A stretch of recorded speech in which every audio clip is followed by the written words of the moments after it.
Bonjour à tous, je suis Pascale Mouy de l'agence de développement ADOC, l'agence de développement Occitanie. Je vous remercie d'être présent pour ce webinaire qui va être dédié à la diversité des protéines et nous allons aborder le potentiel de cette diversité de protéines pour innover en agroalimentaire. Ce webinaire s'inscrit dans le cadre de la stratégie régionale de l'innovation et nous allons, juste avant de démarrer, vous rappeler les bonnes pratiques pour que ça se déroule dans les meilleures conditions. Donc, nous allons vous demander de désactiver vos caméras, de couper votre micro, de poser vos questions sur le petit onglet questions que vous avez. Elles vont être traitées en fin de webinaire, mais par contre, nous allons les préparer et nous allons essayer d'apporter des réponses au fur et à mesure de ce webinaire. Pour les questions qui ne pourraient pas être traitées en direct, nous vous apporterons une réponse a posteriori.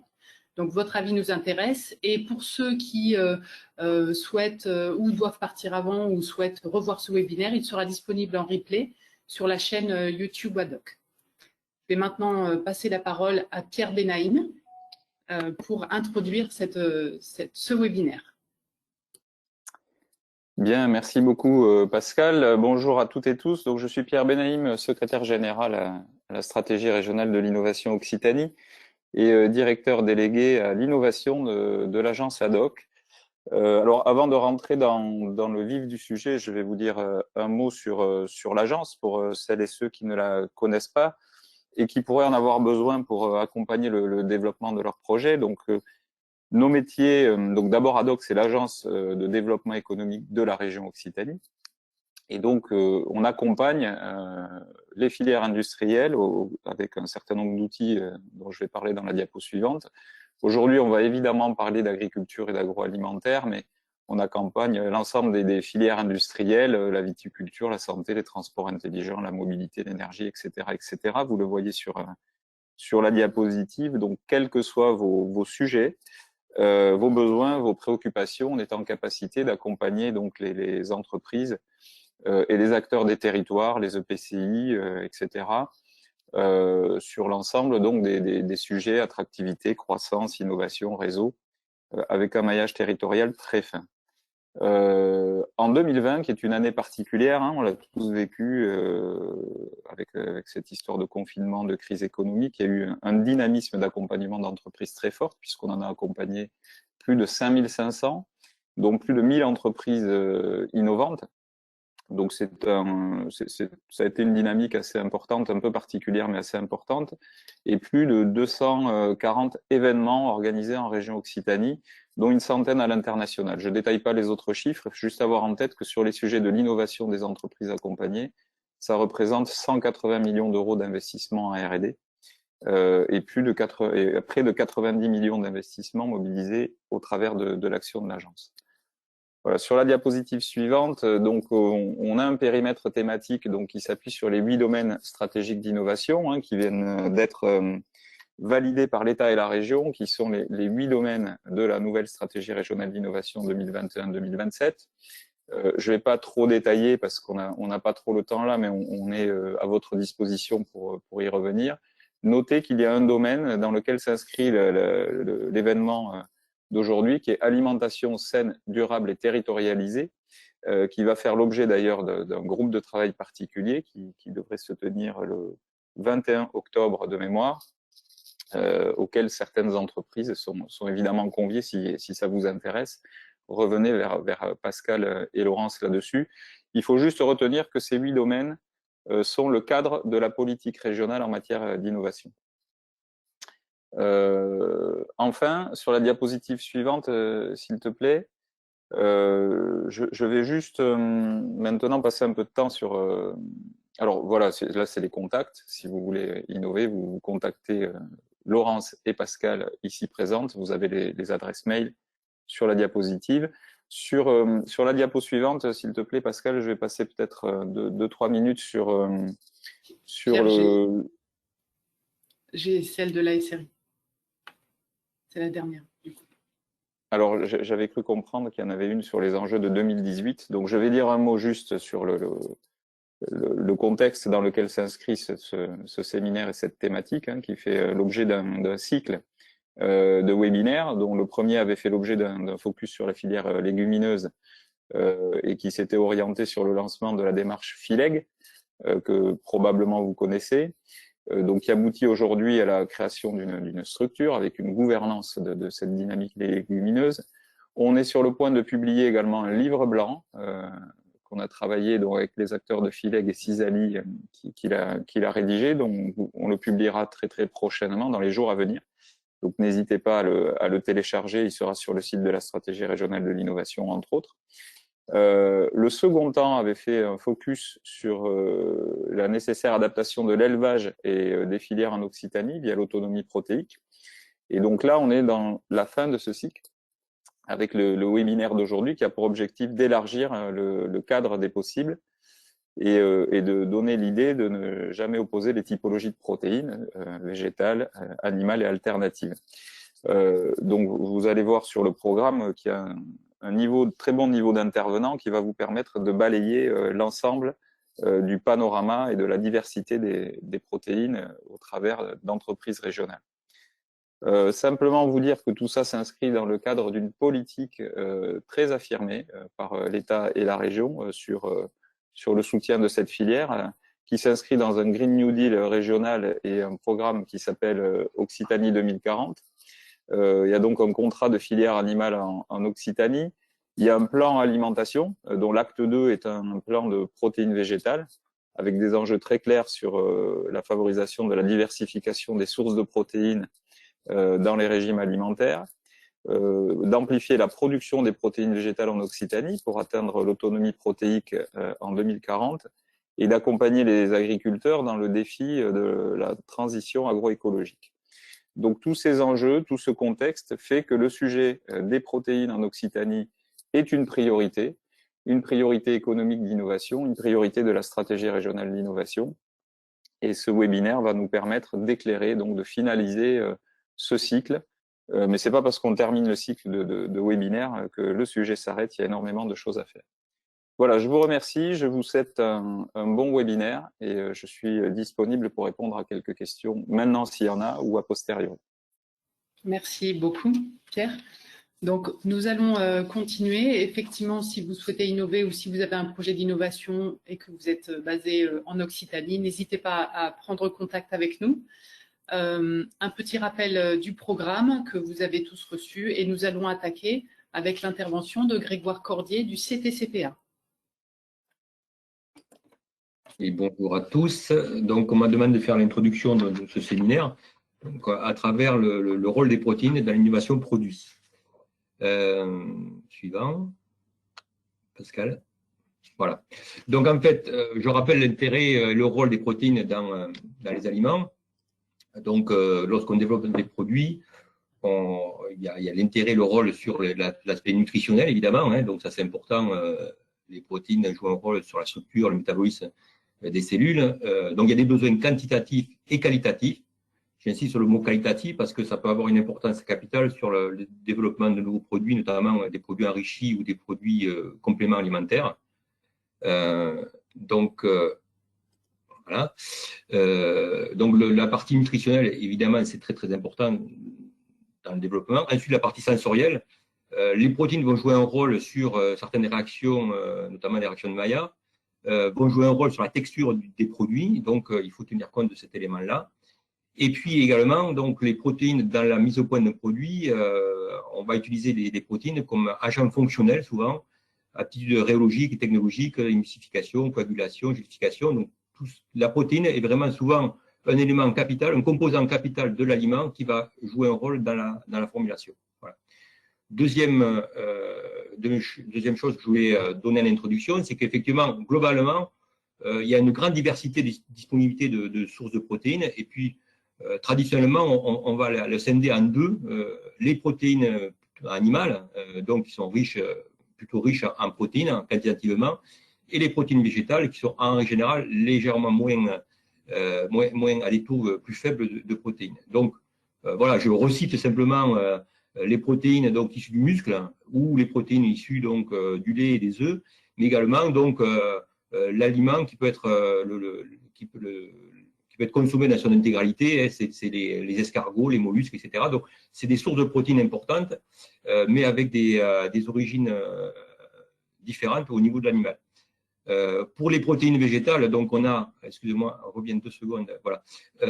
Pour les protéines végétales, donc on a les classiques légumineuses, donc ce sont des produits qui sont traditionnellement utilisés dans la consommation alimentaire, un peu en perte de vitesse depuis quelques années parce que c'est quand même des ingrédients difficiles à cuisiner, etc. Donc on va en discuter un peu plus tard. Mais ce qu'on voit apparaître maintenant, c'est l'apparition de protéagineux qui étaient réservés plutôt à l'alimentation animale, qu'on va voir maintenant à l'alimentation humaine, et puis également tout ce qui est oléagineux, soja, etc. Donc on a vraiment 2 catégories, et puis je pense que Mme de Rênal parlera d'autres sources de protéines plus innovantes, les algues, les insectes, etc. Mais voilà, donc on a une grande diversité, un grand choix possible. Alors par rapport à cette grande diversité, eh bien, ça peut être justement une source d'innovation. Donc l'innovation, c'est vraiment la diversité de ces protéines. Alors, en innovation actuellement, on voit beaucoup de nouveaux produits avec des protéines issues de produits exotiques, on va dire. Et c'est là, quand je dis exotique, c'est hors de notre périmètre culturel. Ça peut être exotique pour nous, mais pas forcément pour certaines populations. C'est là où on voit apparaître donc l'utilisation de vers de farine, de viande de reptiles, d'algues, etc. Donc ça, c'est vraiment, je dirais, une source d'innovation dans les produits alimentaires. Autre source d'innovation, c'est revenir sur des composants beaucoup plus traditionnels comme les légumineuses, mais amener de la praticité à ces produits, une facilité d'utilisation, digestibilité. En fait, c'est le haricot sec qu'il faut normalement 24 heures pour le préparer. Eh bien, c'est apporter au consommateur, je dirais, une facilité d'emploi. Donc ça, c'est aussi un axe de développement. Ensuite, il y a la troisième tendance également, c'est le fait que les consommateurs, je dirais, réduisent ou substituent donc la consommation de viande. Et donc, on voit apparaître donc des analogues de viande, donc issus de protéines végétales qui peuvent être soit craquées, soit des protéines natives. Donc là, ce sont tout ce qui est analogue de viande, j'y viendrai dans les exemples. Diapo suivant. Donc voilà, si on reprend un peu les actes d'innovation très rapidement, les plus battus en ce moment, c'est santé, alimentation différenciée, naturalité, local, éthique, avec le bien-être animal, donc on va vers le végan, et puis les impacts sur l'environnement. Donc, si vous voulez, par rapport à ces tendances-là, qu'est-ce qui se passe sur le marché, sur donc les nouveaux produits qu'on voit, qu'on nous demande de développer? C'est les produits enrichis. Ça, c'est une tendance assez forte pour des marchés spécifiques, voire des compléments alimentaires. Là, donc, Christelle vous parlera de peptides. Les produits à base de légumineuses, donc là, on est plutôt sur des produits de protéines natives. Donc, ça, c'est du traditionnel, mais avec de nouvelles recettes, des nouvelles formes de propositions. Les analogues de viande, et puis donc, pour boucler l'ensemble, on va rechercher le 100% végétal pour répondre peut-être parfois à des marchés spécifiques. Voilà. Donc, c'est de moi à l'univers. J'aime bien dire que on a vraiment la santé de l'individu individuellement, et après, on va jusqu'à la santé de la planète, si vous voulez, dans la démarche. Diapo suivante. Donc, c'est pour vous donner 3 exemples de produits qu'on développe au niveau des professionnels. Donc, voilà, c'est l'exemple de l'axe santé, donc les produits enrichis en protéines. Donc, soit les cibles, c'est pour du senior, soit pour du sportif, peu importe, ça peut les deux à la fois, pourquoi pas. L'idée, c'est en fait d'amener plus de protéines, et après, bon, on peut se poser la question sur la biodisponibilité de ces protéines, mais c'est enrichir les produits. Donc là, par exemple, l'exemple qui est donné ici, c'est sur des produits tout à fait traditionnels comme des pâtes, où en fait la R&D va porter sur la technologie d'extrusion et sur le choix de la formulation, donc où on va rechercher des protéines en quantité importante et en qualité aussi, mais ce qu'on va aussi rechercher, c'est la neutralité organoleptique, parce que souvent, si on enrichit en protéines, on peut avoir des surprises sur l'aspect sensoriel. Et puis également, quand on parle de produits alimentaires, on va travailler également sur le coût, donc le coût de la protéine.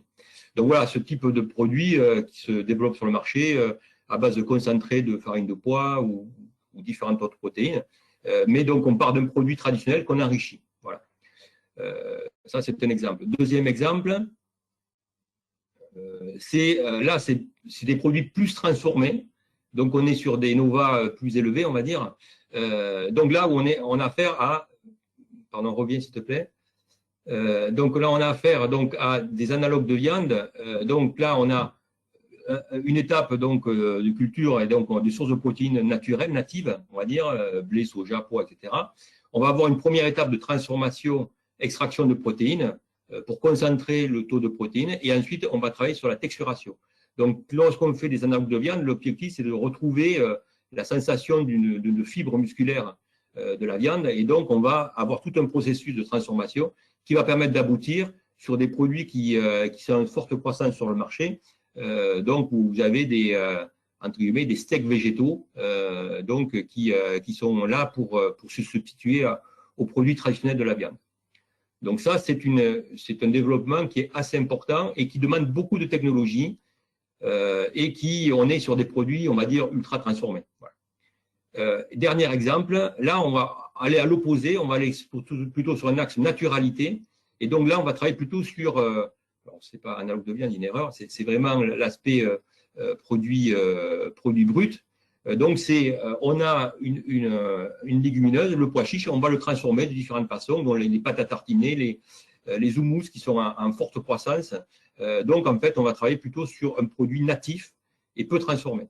Donc, pour essayer de rendre au maximum le produit naturel. Voilà. Donc, voilà les trois exemples qui montrent qu'on peut développer beaucoup de produits, soit en mettant en avant l'aspect protéique pour l'aspect nutritionnel, soit pour l'aspect fonctionnel, soit pour l'aspect gustatif, mais on a multiples axes de développement avec les protéines. Voilà ma conclusion. Juste, je dirais aussi, le végétal, c'est quand même, je dirais, une forte tendance. Je pense que Mme Deneral va confirmer. Et c'est lié à l'environnement, parce qu'on sait quand même que certaines protéines animales, la plupart des traditionnelles, sont quand même beaucoup plus impactantes sur l'environnement. Et ça, c'est un axe important pour les professionnels. Voilà. Merci Grégoire. Du coup, effectivement, c'était important de montrer l'aspect technique. On va passer la parole à Sophie de Rénal pour Nutri Marketing. À vous, Sophie. Merci Pascal. Merci Grégoire de cette introduction. Moi, je vais vous effectivement parler des tendances et du marché des protéines. Si on peut avoir la diapo suivante. Pascal, merci. Juste 3 mots sur Nutri Marketing. Donc, on est une agence basée à Paris et on fait 3 choses. Donc, la veille de l'innovation, nouveaux ingrédients, nouveaux produits, les consommateurs, la réglementation, la science. On va aider nos clients à développer des nouveaux produits, effectivement, notamment sur le plan nutritionnel. Et enfin, on fait de la communication en nutrition. Alors, sur le marché des protéines, dans les pays développés, aujourd'hui, la consommation de protéines, si on écoute les nutritionnistes, c'est déjà supérieur aux recommandations. Par exemple, en France, c'est plutôt une moyenne de 90 grammes par jour qui est consommée contre 50 à 70 grammes recommandés par l'OMS. Pour autant, les consommateurs cherchent à consommer toujours plus, alors que ce soit pour la gestion du poids, tout ce qui est minceur, la nutrition sportive, la dénutrition des seniors, qui sont probablement la seule frange de population qui a vraiment besoin de continuer à consommer plus de protéines. On en parle beaucoup en alimentation infantile aussi, et évidemment tout ce qui est vegan, végétarien, flexitarien, qui vont rechercher des protéines alternatives et qui vont se concentrer là-dessus pour quand ils font leur choix de produits. Donc, on a effectivement cette tendance protéine qu'on va retrouver dans tout un tas de produits assez parfois baroques. Le protéine est là, mais dans des chips, dans des pizzas, dans des bars, dans tout ce qu'on veut. Effectivement, ça peut être du mousse, ça peut être des yaourts, on l'a vu avec les yaourts type grec, pas à la grecque, mais type grec qui était en vogue aux USA, donc hyper protéiné pour caler en fait et empêcher le creux de 11 heures par exemple. Donc c'est vraiment une tendance assez transverse et qui touche tous les marchés à peu près. Avec un marché mondial des protéines qui était estimé à 38,5 milliards de dollars en 2020 et avec des progressions attendues à plus de 10% en moyenne par an entre 2021 et 2028. et des protéines animales qui représentent encore 70% du marché aujourd'hui. Alors, comme le disait Grégoire, bien sûr, le marché des protéines végétales progresse beaucoup. Vous voyez qu'il devrait passer de un peu plus de 10 milliards l'année dernière à plus de 15 en 2026. Progression moyenne annuelle de 7,6%. Et un marché mondial des protéines d'insectes qui était à 83 millions de dollars en 2019, attendu à 385,6 millions de dollars en 2026. Donc, c'est là une progression très forte de plus de 24% par an sur cette période. Et évidemment, en Europe, on a les autorisations du verre de farine et du criquet qui devraient évidemment booster le marché. Alors, il ne faut pas sous-estimer la question des insectes parce qu'effectivement, là, comme ça peut paraître rebutant entre guillemets pour les consommateurs européens, mais aujourd'hui il y a 2 milliards d'individus qui consomment des insectes dans le monde, et puis quand ce sera sous forme de farine, on ne s'en rendra même pas compte, et a priori les consommateurs devraient y passer assez vite maintenant que c'est autorisé. Ça devrait bien développer le marché. Au niveau des protéines animales, donc j'ai parlé des insectes et je pense que on en reparlera un peu plus tard dans la matinée. Aujourd'hui, je vous le disais, 60 à 70% des protéines consommées en France, c'est d'origine animale. Au niveau mondial, c'est 30%. Évidemment, dans les pays comme l'Afrique, par exemple, ils aimeraient bien manger des protéines animales, mais malheureusement, ils n'ont pas forcément les moyens de le faire.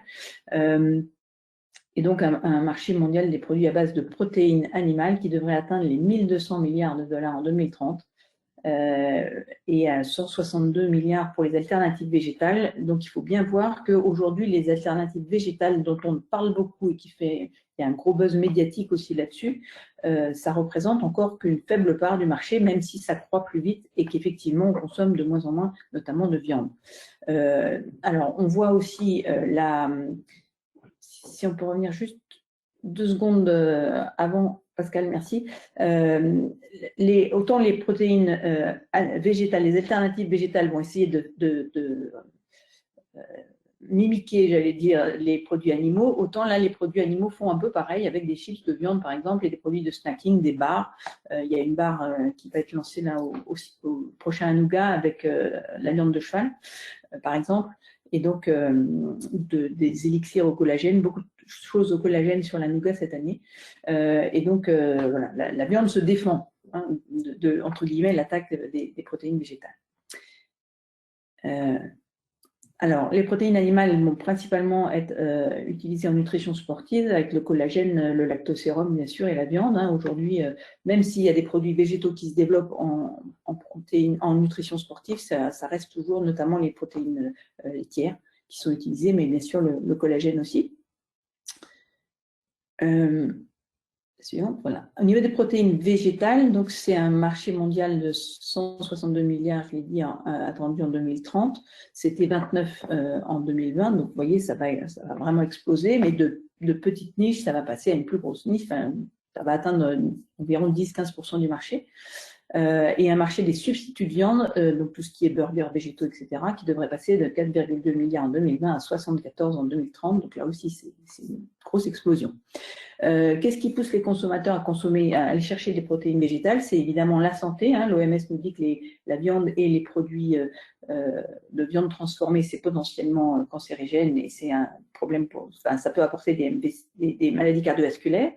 La notion d'environnement, les élevages, c'est 14,5% des émissions de gaz à effet de serre. C'est évidemment le bien-être animal. On attend, je crois, 110 milliards d'animaux abattus en 2050 par an dans le monde.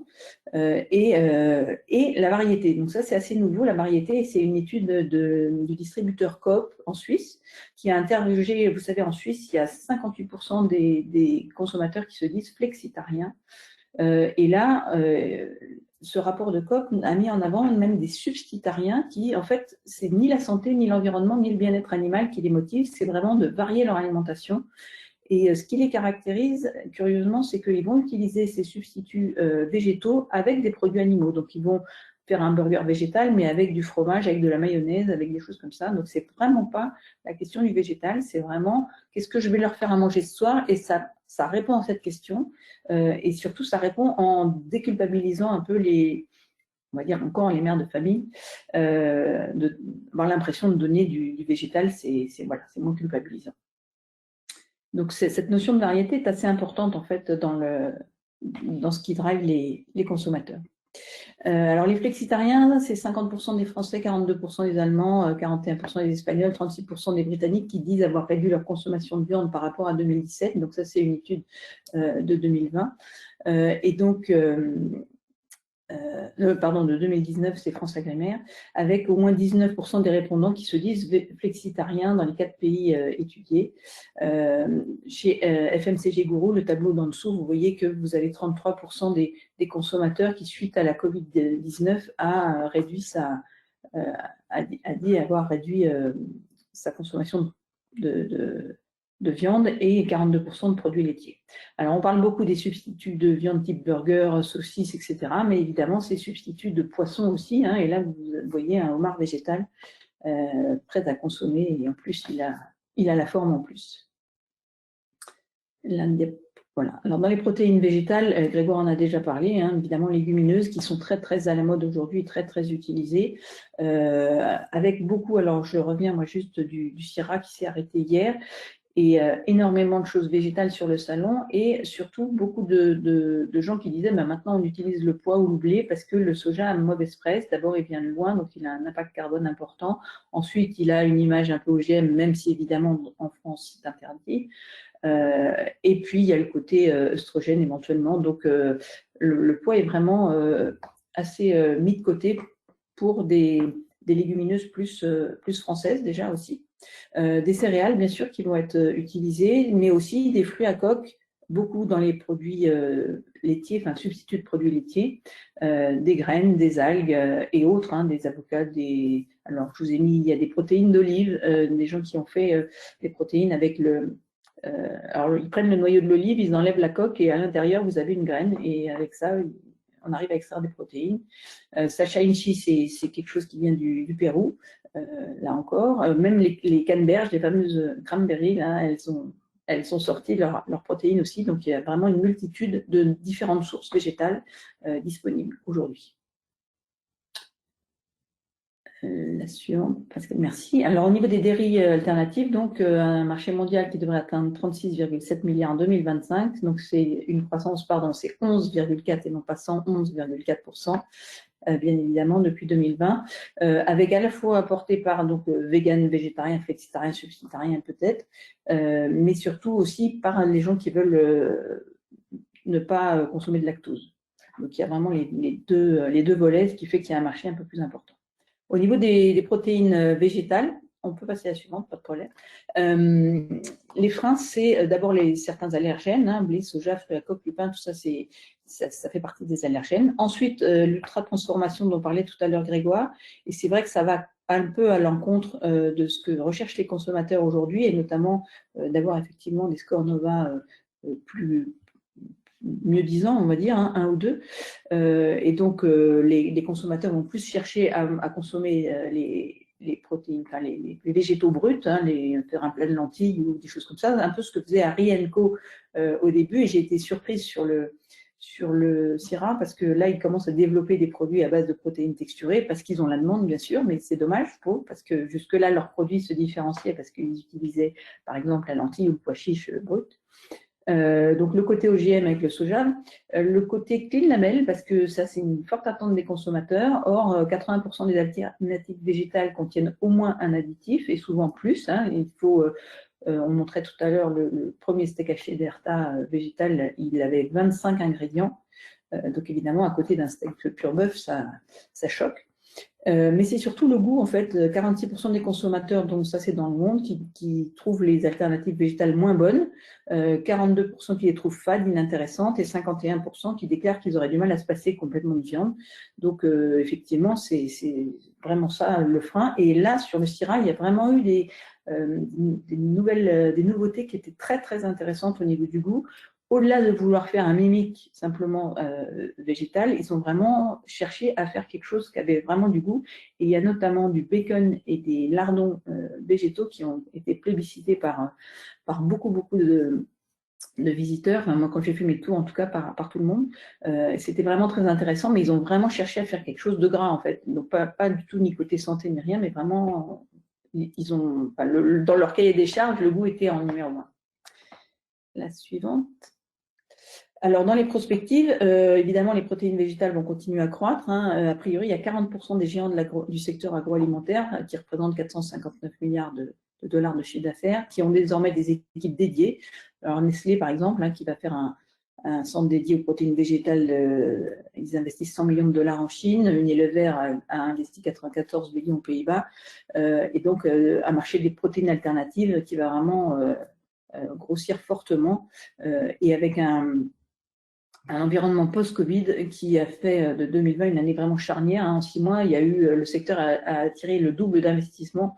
Donc là, vraiment, ça s'est accéléré. La Covid a vraiment accéléré ce passage au végétal. La suivante. Merci. Alors, dans les nouvelles protéines, je vous l'ai dit, il y en a plein de toutes les sources. Alors, je vais laisser l'intervention de parler des insectes, bien sûr. Encore une fois, ils viennent d'être autorisés, donc il y en aura plein. Ça, c'est la farine de graines d'olive dont je vous parlais tout à l'heure, mais vous avez des essais pour développer à partir d'alginate. Il y a du pignon de Sibérie, vous avez des protéines d'albumine d'œuf. La suivante, s'il vous plaît. Vous avez Silpro qui fait un ingrédient à base de bois fermenté. Donc, c'est des protéines de bois finalement, et c'est nutritionnellement intéressant d'une part, mais c'est durable parce que c'est à partir de copeaux de bois déjà coupés. Soléine, une protéine élaborée à partir d'eau, d'air et d'électricité avec un procédé de fermentation. Vous avez des chercheurs qui cherchent à retirer les protéines des concombres de mer, par exemple. La suivante. Des protéines de micro-organismes, bien sûr, donc soit du mycélium, soit du protéine. Donc là, il y a beaucoup de choses autour de ça qui ont été faites. Mais aussi donc il y a des bases de lactosérum de caséine issues de levure OGM. Donc c'est des glaces qui sont en plus durables aussi. Donc la fermentation, ça va vraiment effectivement faire sens dans les années qui viennent autour des protéines. La suivante. Donc voilà, la protéine de levure, ça c'est le groupe Le Safre, donc avec Biospringer, qui propose Proteissimo, donc une protéine de levure qui est végane et avec un aminogramme et un PDCAS de 1. Donc ça c'est très intéressant aussi pour faire tout un tas de développements possibles, du complément alimentaire jusqu'à la barre. Bien sûr, dans les années qui viennent, il y a la viande in vitro, et donc avec des cellules de vache, on pourrait produire 175 millions de burgers. Donc, ce n'est pas de la science-fiction, puisque Singapour a déjà autorisé la commercialisation de nuggets faits à partir de cellules souches. Et c'est un marché qui devrait atteindre, avec les protéines végétales, 77 milliards en 2030. Donc, c'est quelque chose qui se développe. Vous avez Mozamite en Europe, aux Pays-Bas, qui est en démarche Novel Food en Europe pour être autorisé. Alors, il y a un problème de coût aujourd'hui, ce qui fait que vous avez certaines startups qui s'orientent plutôt sur cette technologie pour du homard ou du crabe, des choses qui sont déjà assez chères à trouver et de plus en plus rares. Mais le premier steak in vitro, il a coûté 250 000 € à produire, mais maintenant, je crois qu'ils sont aux alentours de 9 €. Donc, ça devient presque un échelon industriel possible et peut-être rentable.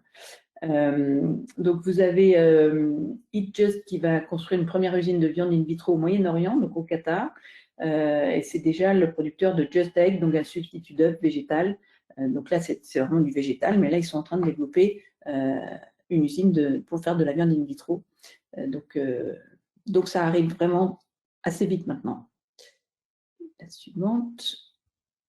Donc, agriculture cellulaire, vous voyez, selon les prévisions, ça pourrait prendre 35% du marché d'ici 2040, avec les choses véganes qui prendraient 25% et la viande qui passerait de 90% aujourd'hui à 40%. Alors, c'est plus tout à fait 90% déjà, mais selon ce qu'on nous dit.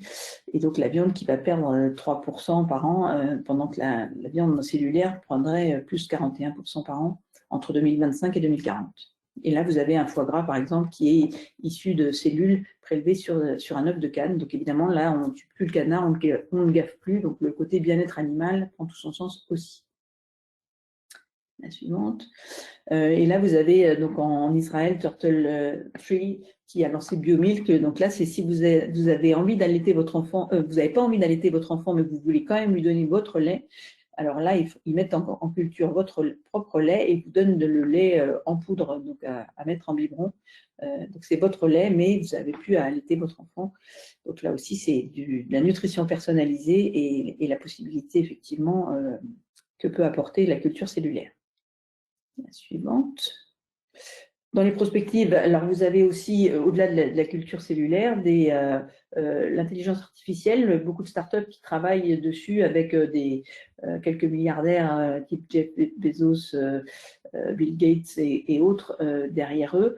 Et là, l'idée, c'est d'analyser toutes les molécules qui sont dans les produits animaux et d'essayer de retrouver, que l'ordinateur retrouve dans les produits végétaux les mêmes molécules et les combine pour pouvoir refaire un aliment et qui aurait exactement le même goût, la même couleur, la même texture, mais qui serait donc du coup 100% végétal.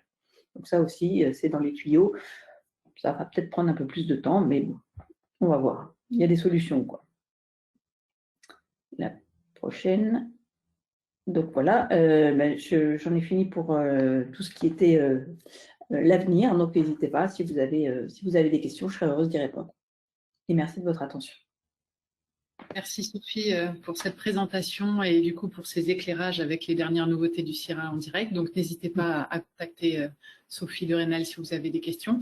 Alors cette première séquence avec le témoignage de Sophie et de Grégoire, c'est un petit peu sur le panorama et puis la partie un petit peu technique au niveau innovation. On va avoir maintenant 3 témoignages d'entreprises régionales qui vont montrer comment elles ont pu développer des projets et des produits autour de protéines alternatives. Et je vais passer la parole à Julie Gerbreau pour l'entreprise Micronutrice. Merci Pascal. Donc bonjour à toutes et à tous. Donc tout d'abord, il est important de préciser que la consommation d'insectes comestibles est courante dans de nombreuses régions du monde, notamment en Asie, Afrique, Amérique centrale et Amérique latine également. Alors en Chine et au Mexique, il y a plus de 300 différentes espèces d'insectes qui sont consommées régulièrement. De nombreuses références bibliographiques attestent du rôle important joué par l'entomophagie dans certaines régions dans la nutrition des populations. Il faut savoir que les insectes sont la classe la plus représentée du règne animal, puisque l'on dénombre aujourd'hui près de 800 000 espèces d'insectes différentes. D'après la FAO, qui est l'Organisation des Nations Unies pour… non, on est toujours sur la slide d'avant, pardon Pascal. D'après la FAO, qui est donc l'Organisation des Nations Unies pour l'agriculture et l'alimentation, les insectes sont déjà consommés régulièrement par plus de 2 milliards de personnes aux 4 coins du monde, depuis des décennies, voire des siècles. Alors, ils sont pour ces personnes une source habituelle de protéines au sein de leur régime alimentaire. Voilà, suivant. Pardon. Donc, tous les insectes ne sont pas comestibles.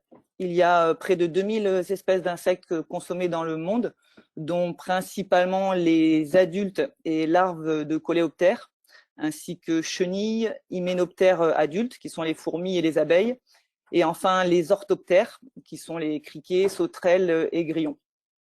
Donc, comme vous pouvez le constater, quasiment tous les ordres d'insectes y sont représentés. Donc les raisons qui expliquent la consommation d'insectes sont multiples. Beaucoup de populations consomment des insectes parce que malheureusement les sources de protéines ou de minéraux sont indisponibles ou peu abondantes ou trop chères pour une consommation régulière. Donc à une échelle locale, les insectes peuvent être l'apport dominant en protéines. Donc, dans certains districts de RDC, 65% des apports protéiques proviennent des insectes, comme les chenilles de certains papillons nocturnes ou des termites. Mais alors, les insectes ne constituent pas seulement une nourriture de secours ou d'appoint pour des populations pauvres. Ils représentent dans certaines régions des plats traditionnels ou culturels, comme pourraient être les escargots ou les cuisses de grenouille chez nous, et même des mets recherchés. Voilà, suivant. Alors, après avoir constaté que les insectes sont consommés dans de nombreuses régions, est-ce que pour autant c'est un bon candidat pour répondre aux enjeux alimentaires européens mondiaux? Alors, je vais bien évidemment répondre que oui. Les insectes disposent de nombreuses qualités nutritionnelles. Donc, ils sont constitués à 60% de protéines pures, ce qui est absolument colossal. Pour vous donner un ordre d'idée, nos insectes sont 3 fois plus riches en protéines que la viande de bœuf.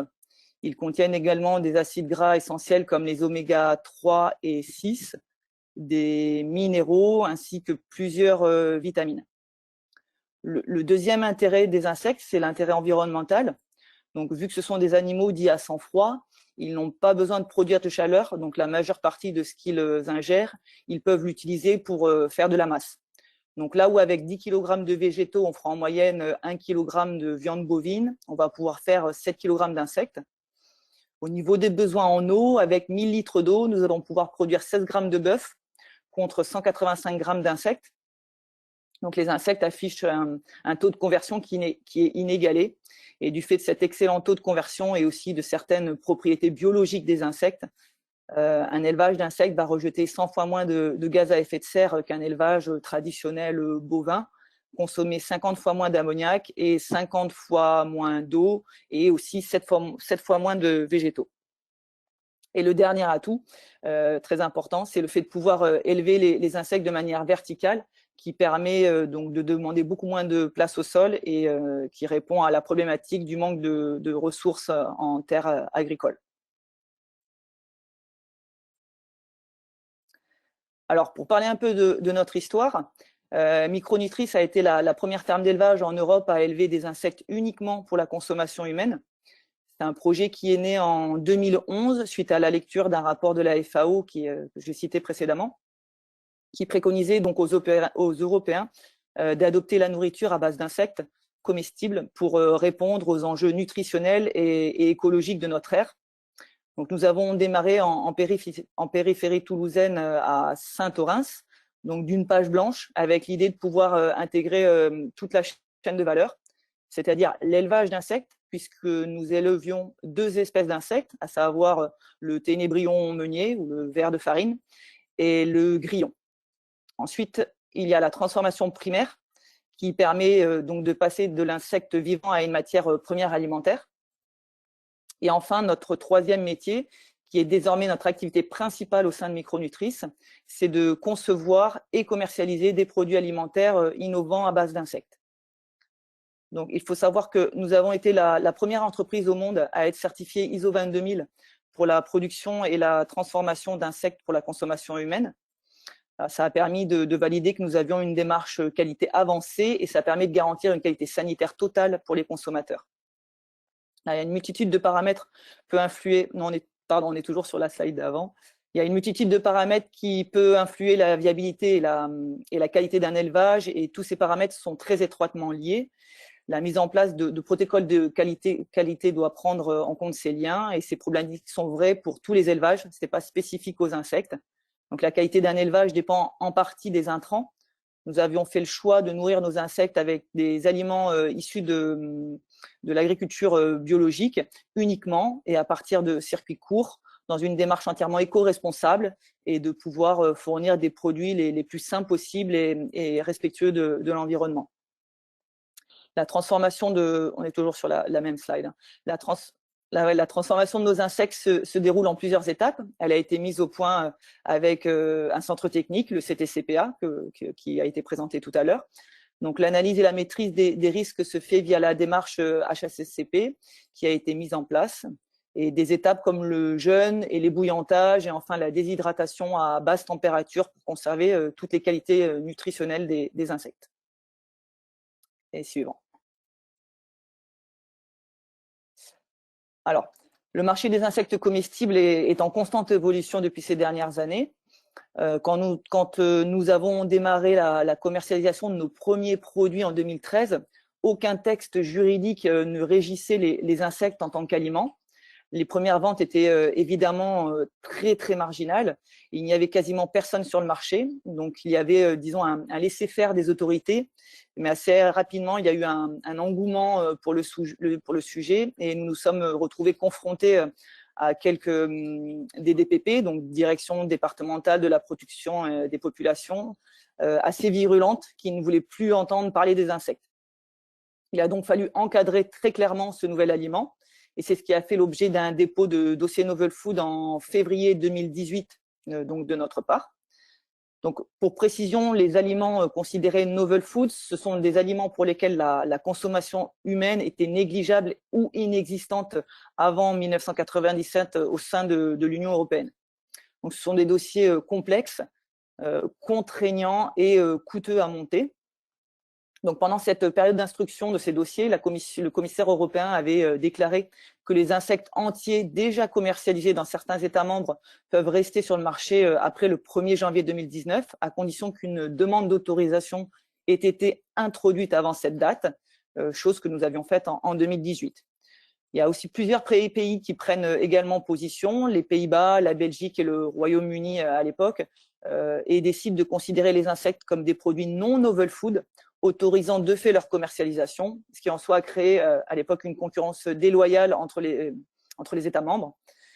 Mais la DGCCRF ne veut rien entendre et nous tombons sur le coup d'un arrêté préfectoral en juillet 2018, tant que notre dossier n'a pas été validé par l'EFSA, donc l'autorité européenne de la sécurité des aliments. Donc nous portons immédiatement l'affaire auprès de la justice. Et en février 2020, le Conseil d'État, qui est la plus haute juridiction française, a rendu un avis favorable, annulant l'ordonnance du juge des référés du tribunal administratif de Toulouse et en suspendant l'arrêté préfectoral qui interdisait la mise sur le marché de nos produits. Voilà. Mais malheureusement, là, pendant toute cette période, on a notre chiffre d'affaires qui s'est dégradé, nos partenaires financiers qui ont perdu confiance, etc. Donc, il a fallu s'adapter et pour différentes raisons stratégiques, nous avons fait le choix en 2019 de séparer l'activité d'élevage d'insectes qui devient agronutrice et l'activité de conception et commercialisation de produits finis qui garde le nom historique de micronutrice. Donc après, non, on est toujours, j'ai une petite conclusion sur la slide d'avant. Donc, c'est qu'après 3 ans d'attente et une conclusion importante, après 3 ans d'attente et de tumulte, l'EFSA valide en janvier 2021 le premier dossier Novel Food portant sur le Tenebrio molitor, donc le ver de farine.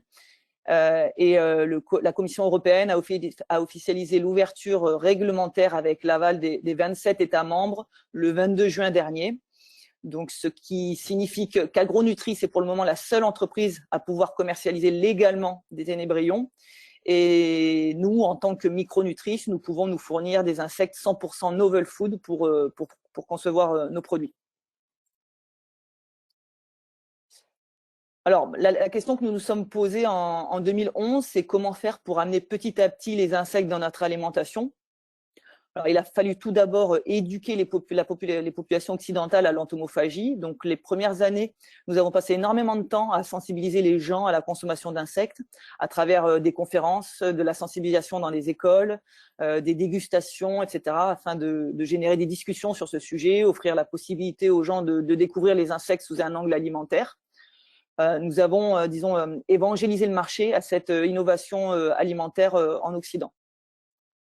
Donc, pour justement appréhender ces barrières culturelles, nous avons développé une première gamme de produits dites ludiques et de découverte qui s'appelle Microdélices, où nous proposons donc des produits de snacking sains et durables. On propose donc des insectes aromatisés pour l'apéritif, des insectes nature qui peuvent être consommés tels quels ou incorporés dans des préparations culinaires.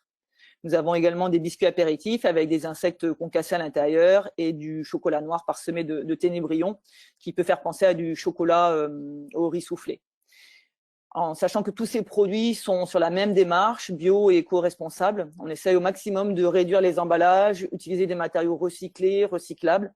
Mais bon, nous avons besoin encore de beaucoup de marketing pour expliquer et interloquer notre cible. Alors, cette gamme de produits a d'abord été distribuée, je vais conclure sur l'autre, pardon. Donc, cette gamme de produits a d'abord été distribuée dans des réseaux de distribution spécialisés, donc épiceries fines, magasins bio, etc. Et là, nous avons vocation à nous développer en grande distribution pour démocratiser le produit et les rendre plus accessibles. Alors, nous avons une autre gamme, c'est ça, My Impact, qui est une marque qui a été créée par une agence de communication américaine située à Hollywood Boulevard, pour l'anecdote. Et donc, initialement, ces barres ont été conçues pour les marchés export, avec un fasting en anglais. Mais donc, à l'époque, nous n'avons pas pu exporter ces produits hors Europe, car à cause de la réglementation, tout simplement. Donc, on a dû arrêter quelque temps la commercialisation. Et là, on a repris en début d'année ce produit dans lequel on croit fortement, qui correspond énormément à nos valeurs. Et c'est une marque qui est plus destinée à un public sportif, amateur, mais régulier. Donc, nous avons conçu 3 formulations de barres énergétiques enrichies à la protéine d'insectes et adaptées en fonction des besoins de l'organisme pendant tous les cycles d'effort, c'est-à-dire avant, pendant et après l'effort. Voilà, cette gamme, elle est désormais vendue dans des magasins spécialisés dédiés au sport. L'idée pour nous, c'est vraiment de continuer à développer des produits nutritionnels à base de poudre d'insectes, donc de protéines d'insectes, qui entreront dans la consommation courante, comme les pâtes alimentaires et le muesli, qui sont 2 projets en cours de développement. Voilà. Donc, pour conclure, l'insecte n'est pas qu'un aliment pour faire sensation dans des émissions de télé comme Koh-Lanta. C'est réellement une protéine alternative et durable et désormais légale. Merci de votre attention. Merci Julie pour ce témoignage, du coup, vraiment sur cette démarche d'innovation qui nous rappelle que l'innovation, ça n'est pas un long fleuve tranquille. Et ce retour d'expérience était vraiment, voilà, nous tenait à cœur, important. C'est un projet qu'on suit depuis le début. Donc, bonne continuation à Micronutrice. Et je vais passer, merci Julie, je vais passer la parole à Christelle Bonnet pour VESA. Bonjour à tous. Donc, je me présente, je suis Christelle Bonnet et je suis responsable des études scientifiques chez VESA. Donc, bien sûr, je suis ravie d'être parmi vous ce matin et qu'on parle ensemble de diversité de protéines et en particulier de peptides de collagène de poisson. Donc, je vous propose le plan suivant. Donc, une rapide introduction sur l'entreprise VESA. Nous parlerons ensuite du collagène et notamment des procédés d'obtention des peptides de collagène, des caractéristiques physico-chimiques, des bénéfices, des allégations possibles pour ces peptides de collagène. Je vous propose de finir par une courte conclusion, notamment pour vous présenter quelques produits enrichis en collagène et qui sont déjà disponibles sur le marché agroalimentaire. Donc, voilà. Donc, VESA a été fondée en 1839. C'est une entreprise donc, sur un modèle B2B qui est située dans le Tarn et qui affiche un chiffre d'affaires de 150 millions d'euros en 2020. À retenir, plus de 2 millions d'euros sont investis dans la recherche concernant les peptides de collagène qui sont connus sous la marque donc, Maticol. Donc, le leitmotiv de l'entreprise, c'est satisfaire aux clients les plus exigeants, notamment en fournissant de la gélatine agro, mais aussi de la gélatine à usage pharma. Donc avec des spécificités, donc soit en termes d'origine ou en force de gel. En 1995, donc l'entreprise VESA va acquérir une succursale au Japon. Donc l'objectif, c'est de pouvoir distribuer donc, ces produits qui, à l'époque, sont principalement des produits gélatine, donc aussi bien agro que pharma. Et également, en 1995, elle va faire l'acquisition d'une usine en Slovaquie. Ce n'est qu'en 2006 que nous avons donc la production de gélatine de poisson et notamment les premiers peptides de collagène de poisson. Donc, à partir de 2006, vous noterez en fait l'accélération en termes de RDI, de projet recherche, développement, innovation, puisqu'on peut enregistrer un premier projet suite à un appel à projet Épicure, le projet peptide. Également en 2013, le projet Pasta Senior, donc, qui a mis en place une collaboration notamment avec le CPCPA. Nous avons également en 2015 le projet Natiolette avec des essais cliniques qui étaient inclus dans ce projet de RDI. Et en 2017, donc jusqu'à aujourd'hui, 2 tels chiffres, également 2 projets PepsiTrap et le projet Triagène. Juste en dessous, j'ai mis les différents partenaires puisque en fait l'entreprise VESA va collaborer sur tous ces projets avec le tissu académique régional, aussi bien universitaire que clinique, et notamment avec le CHU de Purpan. À noter en 2016, donc, nous avons déposé un brevet, en tout cas, sur nos peptides de collagène. Slide suivant. Donc, vous l'aurez compris, les peptides de collagène sont très étudiés, très investigués au sein de l'entreprise Vessar. Ils nous permettent également de nous engager dans une politique de développement durable à travers la valorisation de peaux de poisson en peptides de collagène. Donc, ce sont de ces peptides de collagène, de leur procédé d'obtention, des caractéristiques que je vous propose de discuter maintenant ensemble. Slide suivant, voilà. Donc, un bref rappel sur le collagène. Le collagène, c'est une protéine fibrillaire qui est largement distribuée dans l'organisme. Donc, elle a une forme de triple hélice, c'est-à-dire 3 chaînes polypeptidiques qui sont enroulées l'une autour de l'autre avec un poids moléculaire de 300 000 Dalton. Donc, c'est un élément important puisque de 300 000 Dalton, quand nous arriverons avec les procédés d'obtention aux peptides, nous sommes sur des poids moléculaires autour de 2000 Dalton, voire 4000 Dalton. Le collagène est également une protéine qui est très abondante dans notre organisme, puisqu'on en retrouve à peu près 30% des protéines de l'organisme. C'est une protéine qui a un rôle de structure et qui va diminuer en fait avec l'âge. On la retrouve principalement au niveau de la peau, mais aussi des os. C'est la figure de droite qui vous montre un peu son abondance et sa présence dans plusieurs tissus comme la peau, les cheveux, les tendons et les ligaments.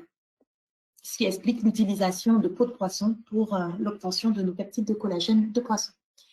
Cette protéine donc, a une composition unique en acides aminés, puisqu'on retrouve 17% des acides aminés essentiels, donc notamment la lysine, la thréonine, la leucine, la phénylalanine, la valine, avec cependant une absence de tryptophane.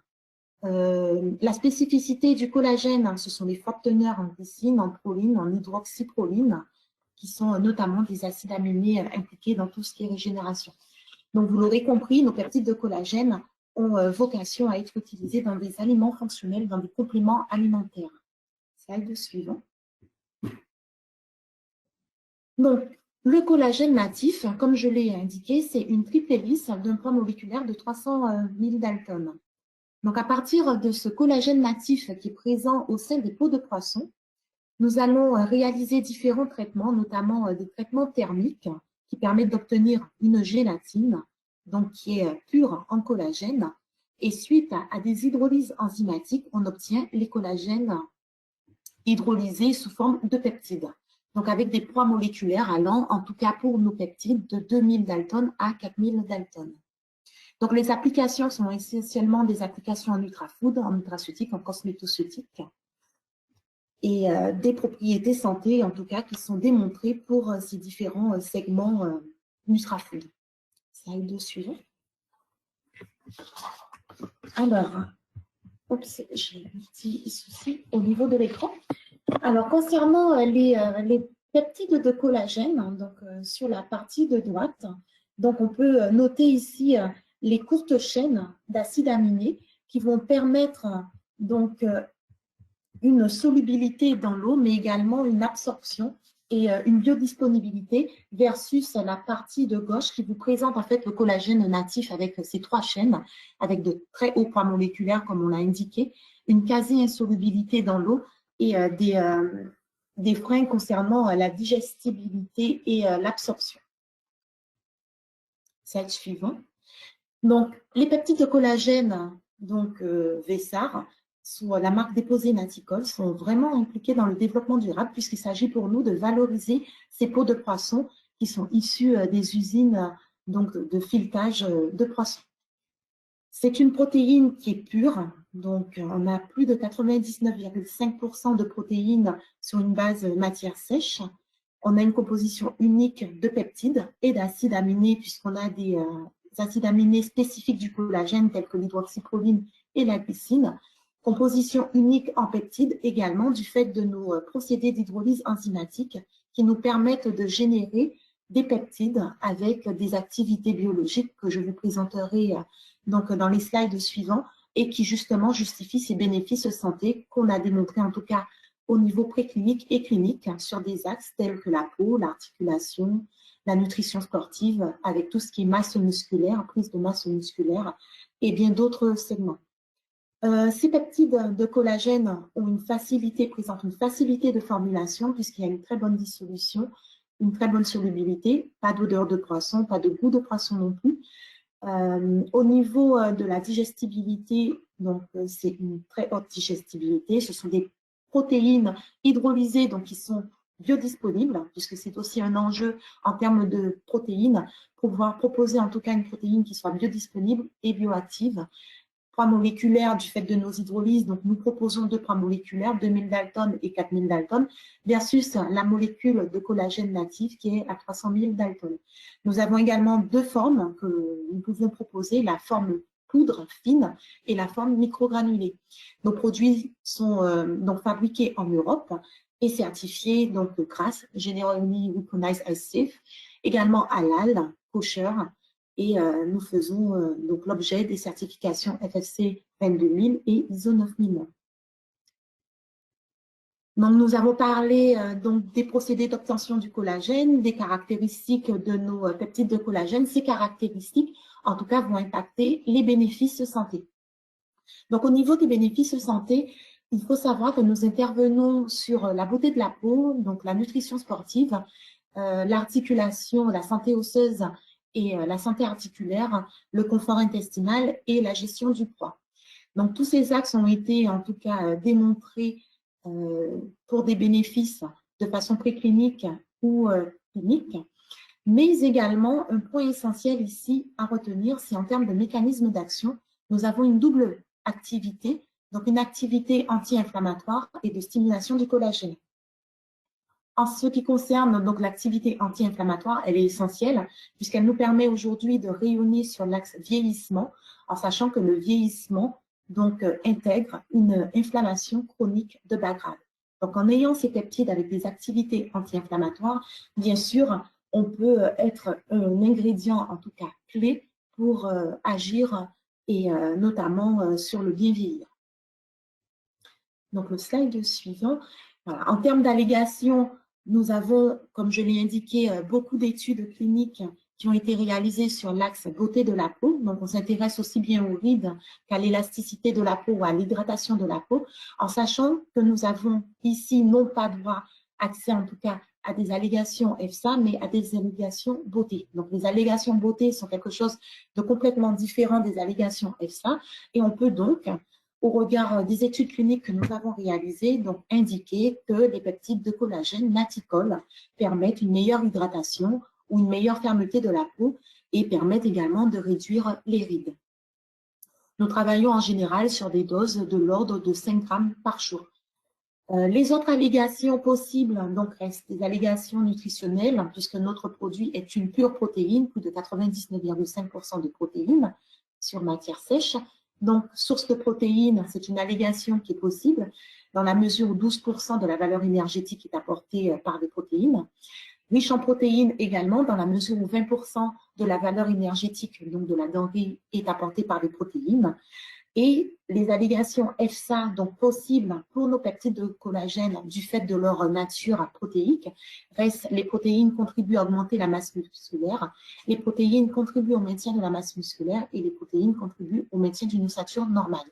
Bien sûr, dans la mesure où nous avons 12% de la valeur énergétique qui est apportée par ces protéines. Slide suivant. Donc, en conclusion, les peptides de collagène, ce sont des ingrédients de choix donc pour les fabricants de produits, aussi bien à la recherche d'aliments fonctionnels que de boissons et de compléments alimentaires passionnants. Vous avez sur la partie de gauche quelques produits qui intègrent du collagène. Donc, ça peut aller du cookie, aussi bien aux barres chocolatées, également le gin, donc le collagène, qui est une boisson alcoolisée à base de collagène, également les shot drinks, qui sont des boissons en tout cas très présentes au Japon pour les aspects bénéfiques sur la beauté de la peau. Sur la partie de droite, donc ce sont des prototypes, en tout cas vous êtes dans le développement de vos produits, donc allant aussi bien de la boisson à des eaux enrichies donc, en peptides de collagène, également des gummies, des compotes de fruits, des gels aussi hydratants.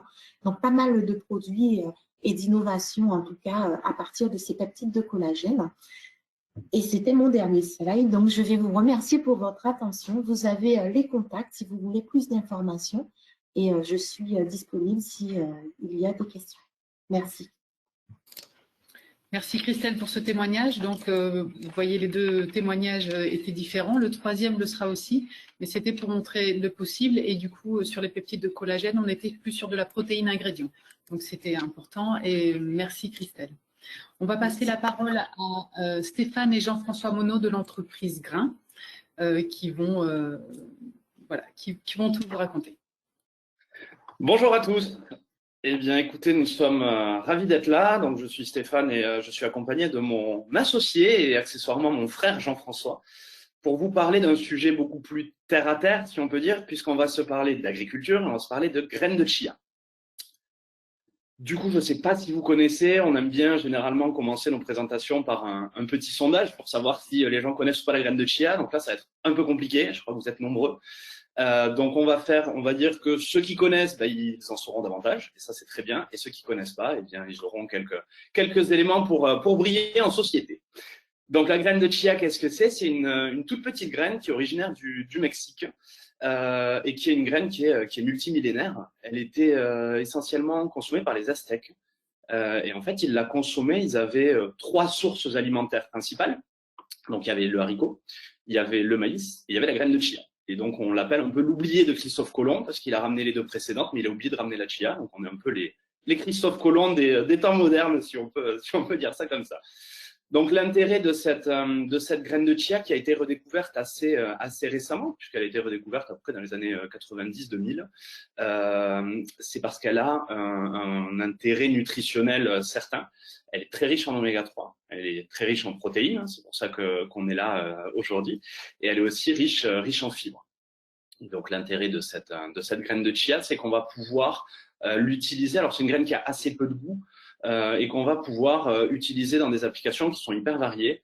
Ça peut aller dans des yaourts, des smoothies, des puddings, du pain. On peut même remplacer les œufs en pâtisserie par de la graine de chia. Puisque c'est une graine qui mucile, donc qui gonfle au contact de l'eau et et on va pouvoir du coup utiliser ses propriétés aussi texturantes que nutritionnelles. Bon, merci. Donc l'idée de grains, si on est là et si on vous parle de graines de chia, c'est parce qu'on a abordé à peu près les sujets autour de la protéine, mais il y a aussi un élément qui est très important pour nous, c'est de relocaliser les protéines. Donc, il faut diversifier les sources de protéines, mais il faut aussi être capable de diversifier ces sources-là avec une relocalisation et avec un message fort que l'on veut porter chez Grain, c'est la capacité de produire en France une graine de chia qui soit à la fois un avantage pour les agriculteurs, à la fois pour le consommateur, à la fois pour les industriels. Et donc, c'est un peu ce sujet que l'on va détailler ensemble. Donc, pour vous donner quand même un peu un aperçu, cette graine de chia, donc aujourd'hui, la société Grain a développé une graine de chia donc qui est adaptée au climat français et donc qui peut être cultivée en France. Et cette innovation nous a permis de remporter le premier prix d'innovation de la Fondation Pierre Sarrazin l'année dernière. Donc c'est un prix dont on est très fiers. Et on a du coup décidé autour de cette innovation-là de structurer une société qui est la société Grain et qui d'un côté produit et fait produire auprès d'agriculteurs partenaires de la graine de chia et qui derrière commercialise auprès de l'industrie agroalimentaire française uniquement. On produit en France et on commercialise uniquement en France. Donc ces clients vont être l'industrie agroalimentaire, donc des ingrédientistes. Ça va être aussi des distributeurs, des grosses listes et directement des transformateurs. Donc, vous parlez un petit peu de cette innovation. Donc, Jean-François a la partie agronome et moi un peu plus sur la commerciale. Tout à fait. Donc bonjour à tous. Donc moi c'est Jean-François Monod. Donc je suis associé de Stéphane là, sur la société Grain. Mais avant tout je suis agriculteur et en fait comme Stéphane l'a dit, la graine vient de la terre, ça c'est exact. Et donc moi ça fait une quinzaine d'années que je suis installé sur la ferme familiale. Et l'objectif c'était un peu de diversifier, de sortir des rotations classiques hein, qui sont blé dur, tournesol. Pour essayer d'innover et de développer un petit peu l'exploitation. Alors Stéphane, après ces longs voyages en Amérique centrale, m'avait ramené quelques idées, dont la graine de chia, c'est ce qu'avait certainement oublié Christophe Colomb, parce que du maïs et du haricot, j'en faisais déjà. Du haricot de Castelnaudary, le maïs, bon, c'est quelque chose qu'on développait et qu'on a actuellement, mais il fallait trouver voilà, une nouvelle forme et il m'a parlé de la chia. Bien entendu, donc il m'a ramené des graines, je savais pas trop ce que c'était, j'ai semé ça dans un coin et bien sûr ça n'a pas fleuri et petit à petit après des recherches autour de cette graine, mais il s'est avéré que la graine est sensible à la photopériode. C'est-à-dire qu'il lui faut 12 heures de jour et 12 heures de nuit pour pouvoir faire une inflorescence et ensuite développer cette graine, enfin faire la graine. Et donc, toute la recherche a été faite sur trouver une graine, une variété qui soit insensible à cette photopériode. Donc, après 4 années de recherche et de sélection, on a pu en fait trouver cette graine-là qui était adaptée d'abord, alors quand on dit au climat, c'est oui au climat, mais surtout à l'ensoleillement du sud de la France. Et donc petit à petit, on a continué à l'analyser et elle répondait parfaitement aux standards et même elle les dépassait sur certaines choses, sur certains points à ce qui était demandé. Par la base des qualités classiques, quoi. Donc, on voit, voilà, Stéphane l'a dit, elle est très riche en oméga 3 et aussi également en protéines. Donc, la société Grain, donc c'est structuré autour de ça. Donc, la difficulté, c'était de créer aussi cet itinéraire culturel parce que on pouvait, moi j'ai commencé à la produire sur l'exploitation, mais la deuxième chose c'était il nous fallait du volume, donc la faire produire un peu partout en France. Donc on a un gros pool de producteurs qui sont autour de Castelnaudary, hein, de notre région, mais également on va jusque dans les Hauts-de-France, on va jusqu'en Normandie, on va dans le bassin parisien, donc on produit un petit peu partout cette graine-là. Et donc, on a défini vraiment un itinéraire culturel spécifique parce que c'était une graine qui était classée aussi comme novel food jusqu'il n'y a pas si longtemps que ça. Et donc du coup, elle n'était pas du tout présente sur le marché et surtout qu'on ne la cultivait pas. Donc, en plus de la faire reconnaître et de la faire, d'expliquer vraiment toutes ses vertus au grand public, il a fallu quand même la cultiver et créer des itinéraires culturaux. Et ensuite, donc voilà, Grain s'est aussi spécialisé, donc du coup, dans l'ensachage, c'est une partie de la société parce que on est aussi on a un ADN qui fait que l'on produit, comme Stéphane vous l'a expliqué, français et on distribue en France. Et on a, donc moi, l'exploitation ISO 14001, donc on a toute cette relation avec l'environnement et le bilan carbone qui faisait qu'on ne pouvait pas, on avait deux ensacheurs disponibles, un à Bordeaux et un à Marseille. C'était complètement idiot d'aller amener nos graines soit à Narbonne, soit à Marseille, soit à Bordeaux. Et donc derrière, on a aussi on a investi dans l'assachage pour pouvoir distribuer ça directement de chez nous. On peut passer à la slide suivante. Donc la spécificité de la chia, la nôtre a une spécificité qui est intéressante parce que elle est de couleur noire et noire homogène. Et ce qui plaît beaucoup aux industriels parce que c'est quelque chose qu'on remarque par exemple sur des biscuits et on identifie de suite son origine. Les origines sud-américaines sont souvent noires et blanches et la nôtre, voilà, est vraiment cette couleur noire qui est un gage de. Alors, de qualité, je ne veux pas dire que l'autre n'est pas de qualité, mais on reconnaît notre graine, quoi.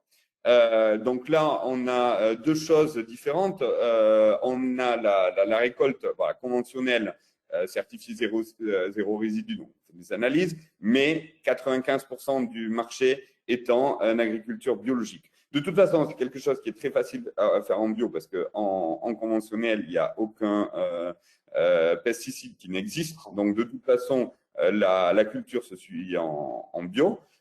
Et donc, on a des standards de qualité qui sont très hauts. On a des clients qui nous demandent, bien sûr, bon, on a parlé d'HACCP tout à l'heure, bien entendu, on est en HACCP, mais en plus de ça, des puretés à 99,8. Donc, ça peut paraître un chiffre qui ne vous parle pas, mais c'est-à-dire que la culture de la chia est assez compliquée vis-à-vis des adventices, des mauvaises herbes.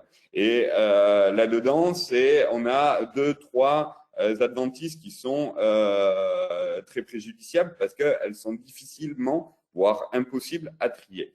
Donc là aussi, on a dû mettre en place tout un système de triage. Donc là, c'est notre prestataire Arteris qui nous fait ça. Et avec, bien sûr, des tables densimétriques et des trieurs optiques pour arriver à cette pureté-là. Et l'avantage aussi de cette graine, donc, c'est qu'elle a une DLIO de 18 mois au moins. Donc, c'est quelque chose qui se garde dans le temps. Et donc, pourquoi on a décidé de se lancer aussi là-dedans, au-delà des compétences qu'a Jean-François pour développer des variétés, c'est aussi parce qu'il y a un réel marché, très rapidement, mais globalement, la graine de chia, c'est 20 000 tonnes de graines donc, qui sont importées chaque année, avec une augmentation chaque année de 50% des importations.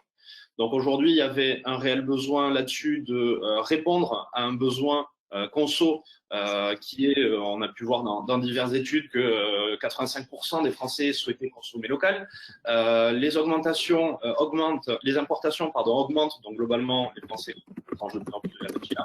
Donc c'est simplement réussir à croiser ces deux besoins pour leur proposer une graine de chia origine France. Et en parallèle de ça, on a un vrai rôle où on souhaite accompagner les industriels autour de la graine de chia, mais autour d'autres espèces et d'autres variétés. Donc, on répond un peu à un cahier des charges de, typiquement, on a un de nos clients qui nous a dit qu'il y avait un vrai problème de sourcing sur une graine très spécifique et qui aujourd'hui réfléchissait à pouvoir avoir une production française pour s'approvisionner plus facilement. Donc, l'idée aussi, c'est que la société Grain capitalise sur la graine de chia afin de pouvoir très concrètement et très simplement adapter d'autres variétés, d'autres graines pour pouvoir répondre à des enjeux Et donc pour aller très vite, l'idée simplement c'est quoi? Donc on a vraiment la société Grain qui est là d'un côté pour accompagner les industriels comme on vient de dire, toujours avec un impact qui soit positif auprès du consommateur. Oui, on développe des variétés, oui, il y a un réel travail de recherche derrière, mais aussi l'objectif c'est que cette recherche, les fruits de cette recherche en tout cas, restent accessibles pour le consommateur. Et évidemment, le fondement de Grain, c'est soutenir les agriculteurs, leur proposer des sources de diversification et faire en sorte que demain, ils puissent se lancer dans la chia ou dans autre chose avec des contrats donc qui soient cadrés et avec des rémunérations qui soient très justes. Ça, c'est une bonne idée, Stéphane, parce que le côté juste rémunération de l'agriculteur et également le développement de cette graine est importante et intéressante dans les assolements de chez nous. C'est-à-dire que la chia est une salvia hispanica, donc c'est une sauge que l'on n'a pas l'habitude de produire dans notre secteur. Et sur nos terres même. Donc, ça permet une diversité également de l'assolement pour les agriculteurs, quoi. Ça, c'est important. Et ensuite, bien entendu, on est sur un marché. Donc, c'est ça qui est intéressant aussi, c'est qu'on arrive à fixer le prix. C'est-à-dire que, bien sûr, en discussion avec les industriels. Ensuite, on veut connaître le prix final parce qu'il faut que ça soit accessible à tous les consommateurs. Et derrière, et un prix rémunérateur pour les agriculteurs. Donc concrètement, on l'aura dit, on va le répéter et rajouter la petite variante environnementale qui est vraiment clé chez nous et qui fait que, enfin, chacune des décisions qui sera prise, on se posera d'abord la question est-ce qu'on respecte ces valeurs-là. Je vous disais en introduction, l'idée c'était de relocaliser aussi ces sources de protéines. Donc aujourd'hui, Grain, on est franco-français, tout ce qui est produit en France est commercialisé en France uniquement. Ça fait mal hein, quand on est une petite société de refuser des dizaines de tonnes de graines de chia parce que le client ne veut pas commercialiser en France, mais ce serait ridicule et ça correspondrait pas vraiment à ce qu'on veut faire. Hein. L'idée, c'est d'être une alternative à l'importation. Il y a ce niveau qualité qui est effectivement clé. Et aujourd'hui, quand on discute avec nos clients, relocaliser et consommer français pour les acheteurs, ben, c'est aussi simplifier la vie. Il y a des histoires, alors je sais pas si vous êtes au courant, mais il y a des choses qui existent. Parfois, ça s'appelle des crises sanitaires. Et ça peut très largement complexifier les approvisionnements. Il y a des grèves en tout genre, donc voilà. L'idée, c'est en ayant tout sur place, non seulement on fait du bien à la planète, et en plus on se facilite très clairement la vie. Voilà un petit peu pour ce qu'on souhaitait vous dire autour de la graine de chia. Sur la slide suivante, vous avez nos coordonnées. Donc surtout n'hésitez pas à nous contacter. Vous avez même nos numéros de téléphone. Donc moi plutôt sur la partie, on va dire marché, la partie plutôt commerciale, et Jean-François s'il y a des questions plutôt sur la recherche et sur tout ce qui est un peu plus agronomique et agricole. Voilà pour nous. Merci beaucoup à tous les deux donc, pour ce témoignage et effectivement cette notion aussi de durabilité, de sourcing local et de juste rémunération de l'agriculteur qui est un élément important à l'échelle régionale pour maintenir la vie dans nos territoires. C'est vraiment quelque chose de primordial pour nous. Je vais laisser la parole à Laurence, si tu veux mettre ta caméra pour les questions avec les différents intervenants et je te laisse la main. Oui, bonjour à tous. Merci à tous les intervenants pour la qualité de leur présentation qui ont suscité des questions. Alors, je vais peut-être profiter de Stéphane et Jean-François encore une minute pour leur demander sait-on pourquoi cette graine n'a pas retenu l'attention lors de sa découverte? Quel volume commercialisé en France pour la société Grain aujourd'hui et quelles prévisions pour demain? Et une précision quant à votre lien avec Arteris. D'accord. Alors, je vais répondre déjà sur la découverte. Donc, je suppose qu'on parle de la découverte de Christophe Colomb et pourquoi il ne l'a pas ramené. Alors là, c'est historique, c'est-à-dire que c'était une graine qui était adorée par les Incas et les Mayas. Bon, Stéphane, tu me coupes hein, parce que c'est plutôt toi l'expert là-dedans. Et donc du coup, comme Christophe Colomb est arrivé en portant la bonne parole chrétienne, donc tout ce qui était de tendance religieuse, et donc ils ont complètement détruit cette graine, détruit la culture de la chia, et surtout ne l'a pas ramené parce que c'était un symbole de leur croyance et de leur religion. Voilà, je pense que c'est ça. Stéphane, tu peux apporter des précisions peut-être? Ben, techniquement, ça fait longtemps que j'ai pas eu Christophe au téléphone, donc on n'a pas réellement l'histoire, mais effectivement, oui, ce qu'on analyse et ce qu'on comprend, c'est ça. C'est une graine qui était vénérée et donc non cohérente à ramener avec l'impact qu'elle pouvait avoir sur ces populations-là. Ça, c'est la première chose. La deuxième chose concernant, on avait une question sur les productions de graines de chia. Sur les volumes commercialisés en France par votre société aujourd'hui.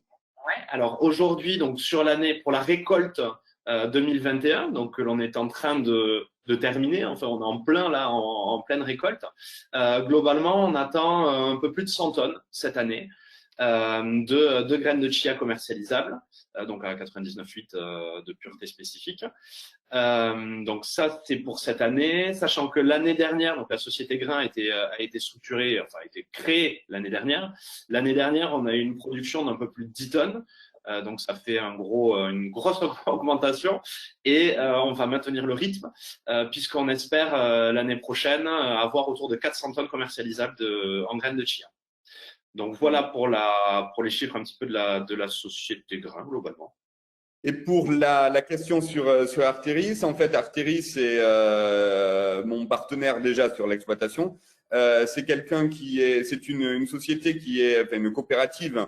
Donc Arteris, c'est une coopérative agricole qui, il y a 2000 salariés, je crois qu'il y a 20 000 adhérents et qui fait 1 milliard d'euros de chiffre d'affaires. Donc c'est un partenaire privilégié et important parce que ils ont tous les outils. Déjà, ils sont à proximité. Donc les premiers essais, c'était avec eux que je les avais faits il y a 5 ou 6 ans, de triage, de voir un petit peu comment ça se positionnait. Ils ont des lignes qui sont spécifiques au bio et à l'alimentation humaine. Et donc, ça répondait parfaitement. Ils avaient toute la logistique pour pouvoir trier ça, sachant que voilà, c'est des outils entre un trieur optique et des tables densimétriques, c'est des outils très très coûteux, quoi. Et en plus de ça, je fais partie du conseil d'administration d'Arteris, ce qui aide aussi quand même à réussir à développer par mes contacts en fait ce genre d'innovation, quoi. Donc, on l'a bien compris, vous êtes, Arteris pour vous un partenaire privilégié, mais il n'y a pas de lien formel avec la société Grain. Non. Ah non, nous sommes totalement indépendants, mais c'est effectivement un partenaire privilégié, aujourd'hui un prestataire, hein, on peut dire ça tout simplement. Mais merci à tous les deux. À disposition des ressources facilement, quoi. C'est-à-dire que au début on avait besoin de leur labo pour pouvoir tester l'humidité, faire des espèces de triage, faire des comptages, etc. Et donc ils nous mettaient à disposition leur laboratoire. Après voilà, c'était parce qu'il y avait un enjeu aussi pour eux, hein, derrière, parce que ça fait 100 tonnes déjà, ça fait tourner un petit peu l'usine. Donc c'était voilà, ils nous ont mis le pied à l'étrier et maintenant voilà, on a un véritable contrat avec eux. Et qu'on suit et qu'on va perdurer parce que maintenant, ils ont l'expertise dans le triage. Merci à tous les deux. Je passe à des questions qui concernent peut-être un autre intervenant. Alors, si Christelle, donc sur les collagènes, veut répondre à 2 questions. Alors, première question, c'est quelle est la tendance en termes de croissance économique du marché des peptides de collagène de poisson? Et comment est organisé le marché amont de la matière première, donc la peau de poisson? 2 questions en une. On ne t'entend pas, Christelle.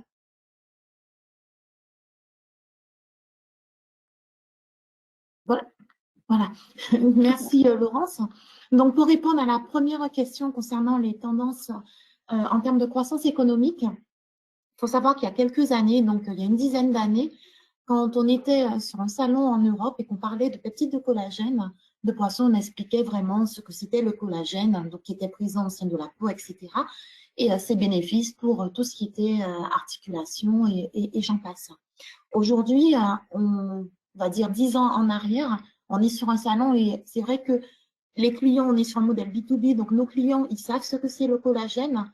Et ils sont de plus en plus, en tout cas, demandeurs de produits à développer avec ces collagènes pour des bénéfices santé, en essayant aussi de différencier les axes classiques qui étaient la beauté de la peau et les articulations, très plébiscités en tout cas en Asie. Il faut savoir qu'en Asie, nous, on s'est lancé en 2006 sur les peptides de collagène. En Asie, traditionnellement, ils utilisent les peptides de collagène pour toutes ces applications santé.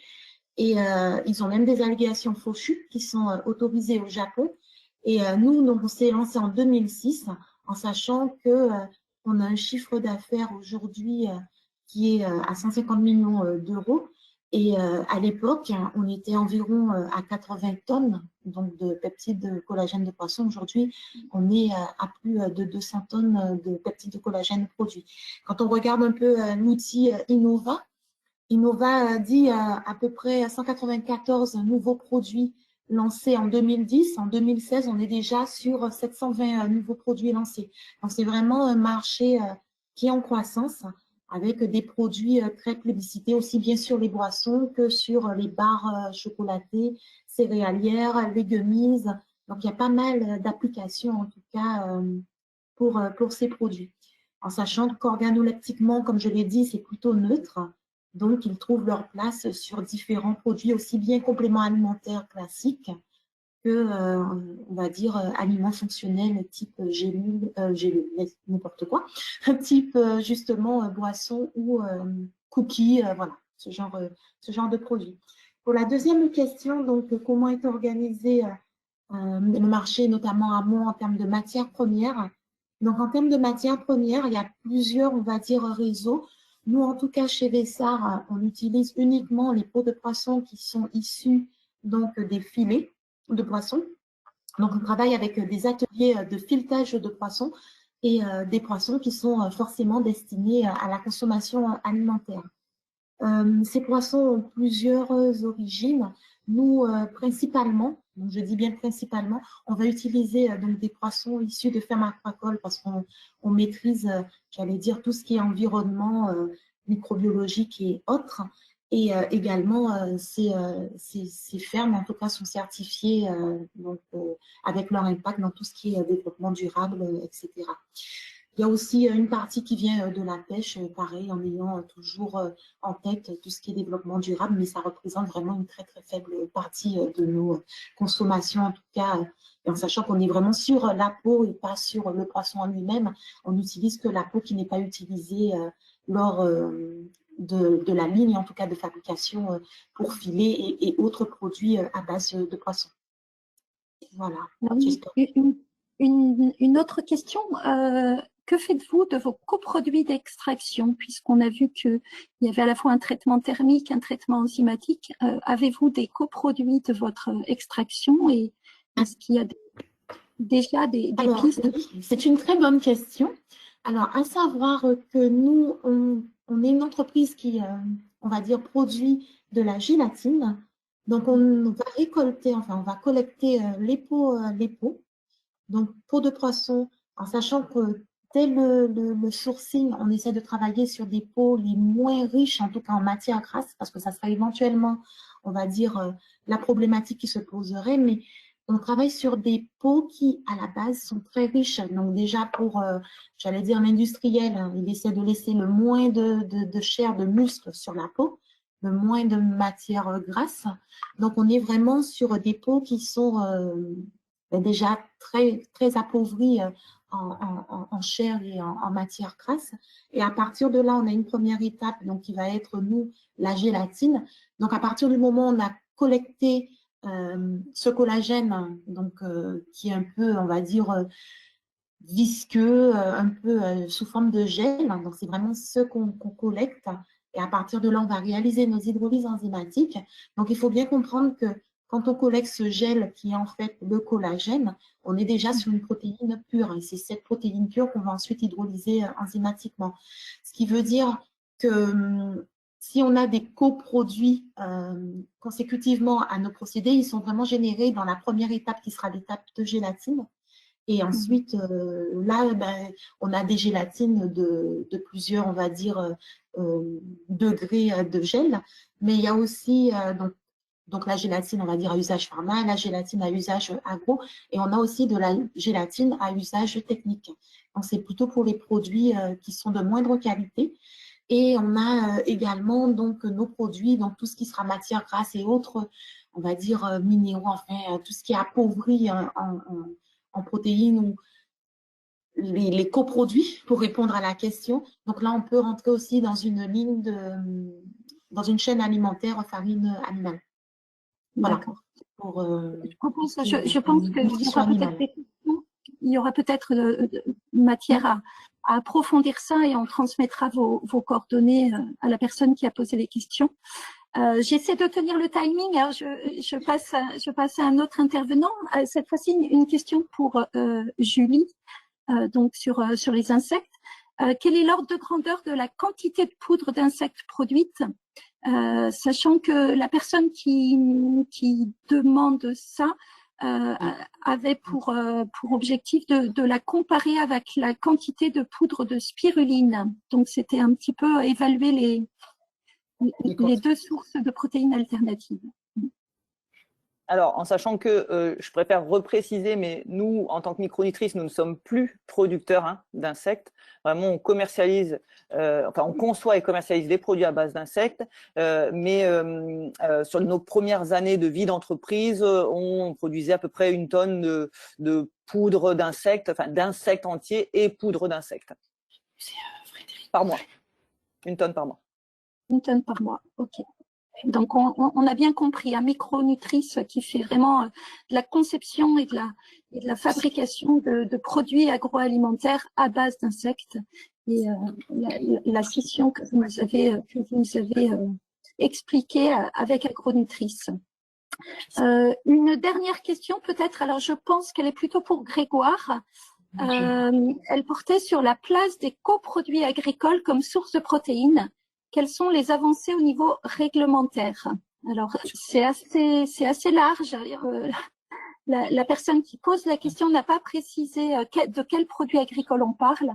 Mais donc, est-ce qu'il y a des avancées réglementaires et sur cette thématique coproduits agricoles comme source de protéines? Oui, c'est vaste comme question. Ouais, c'est vaste. Ouais. Alors là, j'ai un petit peu de mal à répondre. Bon, si le produit, je dirais, c'est pas un novel food, il y a des critères de pureté qui vont être demandés. Ça, c'est un premier point. Deuxième point, c'est est-ce qu'il y a des agents antinutritionnels dans ce coproduit? Est-ce qu'il y a des problèmes de digestibilité, d'agents antitryptiques, etc. Donc, je dirais, je ne peux pas répondre à cette question parce que c'est tellement matrice dépendant que je dirais, c'est compliqué de dire ce qui peut, les évolutions sur les coproduits, quoi. Sachant que la réponse que tu as apportée un petit peu, c'est déjà peut-être évaluer chaque coproduit au regard de la réglementation Novel Food, hein, et donc ça a été traité, mais est-ce qu'il y a une antériorité de consommation ou pas sur le territoire européen? Et ça va quand même présager d'un process plus ou moins long pour l'accès au marché, et après du cas par cas. Oui, et Julie l'a bien exprimé dans son cas de figure insecte, où en fait il y a l'antériorité de consommation avant 97-98.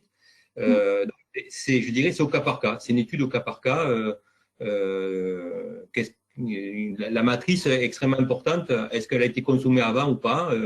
Mais je souligne quand même, il y a toujours il faut évaluer le risque sanitaire, dont le risque de contamination, le risque d'agents antinutritionnels dans la matrice qui ne sont pas négligeables lorsqu'on travaille sur des coproduits.